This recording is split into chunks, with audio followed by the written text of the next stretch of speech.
নদী বড় হইব নাকি?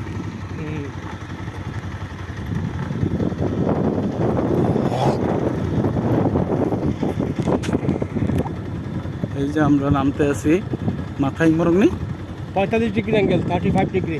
কি কি পর্যটন? ম্যাথং, ম্যারাথন। আর এখানে বামে কিন্তু গভীর খাত 700 থেকে 800 ফিট।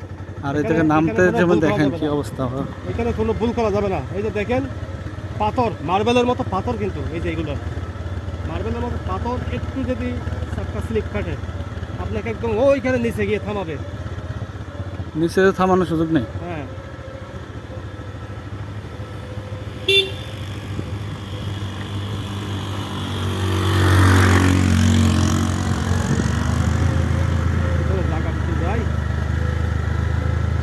এক নাম্বার গিয়ারও গাড়ি দমায় রাখা পাচ্ছিল, দেখেন এক নাম্বারও ঠাইন না নিচে না ফেলতেছে।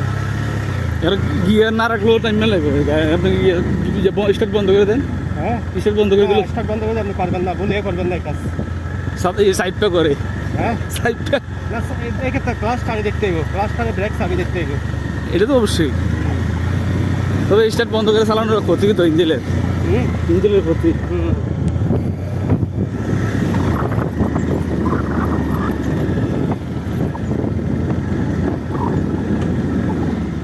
কারণ এখন নামন্তি তো আমরা ছাড়লেই খেলে চলবো। যদি সুজ হয়তো গাড়ি ছেড়ে দিলে হইতো খালি। সমস্যা হচ্ছে অ্যাঙ্গেল বেশি তো, এই জন্য রিক্স। এই যে এইটাই অ্যাঙ্গেলটা কঠিন। এটা মোবাইলে দেখা যায় মানে একেবারে নর্মাল, আসলে কিন্তু 35 ডিগ্রি চেয়ে বেশি, অনেক 40 ডিগ্রির কাছাকাছি। বাপরে, বালি পাথর, একবার যদি গাড়ি কাইট হয়ে যায় একদম নিচে গিয়ে থামবো বন্ধুরা, একদম নিচে গিয়ে থামবো। বাস্তব আর মোবাইল অনেক পার্থক্য। মোবাইলের ক্যামেরা এক নাম্বারে, ইঞ্জিন গিয়ারে দেখেও গাড়ি সামলাতে পারছি না, মনে হচ্ছে ট্রেনে নামে ফেলবে। এবার যদি কাইট হয়ে যায় বালির মধ্যে, বুঝেন কি অবস্থা।